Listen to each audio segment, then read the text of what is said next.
الشریعت شجرۃ، شریعت ایک درخت ہے،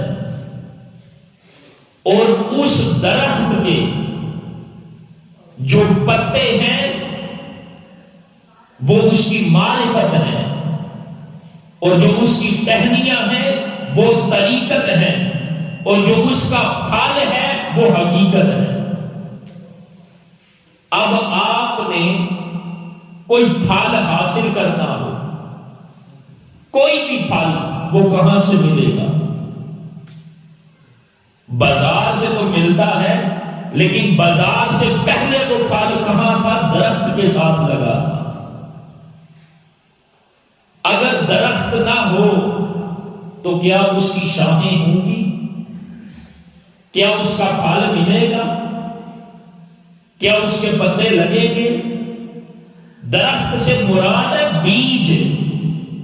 اگر بیج نہ ہو، درخت نہ ہو، تو پھر نہ کوئی پتے ملیں گے، نہ شاخیں ملیں گی، نہ پھل ملے گا۔ ادھر حضور غوث اعظم کیا فرما رہے ہیں کہ جو شریعت ہے وہ درخت ہے۔ اگر شریعت کا درخت نہیں ہے تو پھر طریقت بھی نہیں ہے، پھر معرفت بھی نہیں ہے، پھر حقیقت بھی نہیں ہے۔ یعنی آج اگر کوئی بندہ طریقت کا لبادہ اوڑھ کر خدا کی معرفت کا دعویٰ کرے اور حقیقت کو پانے کے دعوے کرے، اور شریعت پر عمل کی باری ہو تو شریعت کو اپنانے سے اس کی زندگی بالکل خالی ہو، تو فرمایا وہ سارا کچھ تو ہو سکتا ہے لیکن وہ اللہ کا دوست نہیں ہو سکتا۔ اس لیے کہ معرفت کے، حقیقت کے، طریقت کے یہ سارے دروازے اس پر کھلتے ہیں جو آقا اسلام کی لائی ہوئی شریعت کے عمل زندگی گزارتا ہے۔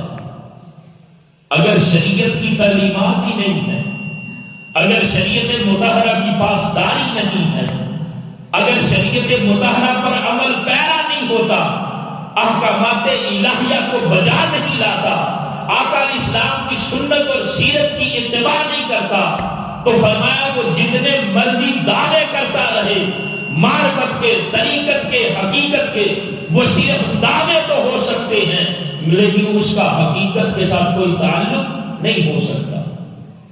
اس لیے کہ جو بنیاد ہے، جو بیج ہے، جو درخت ہے، وہ شریعت مطہرہ ہے۔ اگر درخت نہ ہو تو نہ پتے ہیں، نہ شاخیں ہیں، نہ پھل ہے، اور جو شریعت ہے وہ درخت کی طرح ہے کہ جو شریعت مطہرہ پر عمل پیرا ہوتا ہے اس پر یہ سارے دروازے کھلتے ہیں۔ تو دوستان محترم، ہر ولی کی زندگی میں، اللہ کے ہر دوست کی زندگی میں ایک چیز نمایاں نظر آتی ہے کہ اللہ کا ہر ولی اپنا ہر عمل شریعت مطہرہ کے مطابق اپناتا ہے۔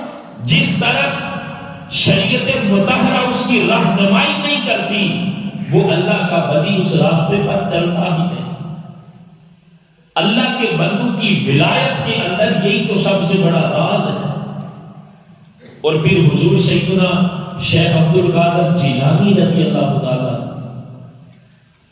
جو اولیاء کے سردار ہیں، آپ کی جو زندگی ہے اس کا تو ایک ایک لمحہ شریعت مطہرہ کی پاسداری کرتے ہوئے گزرا۔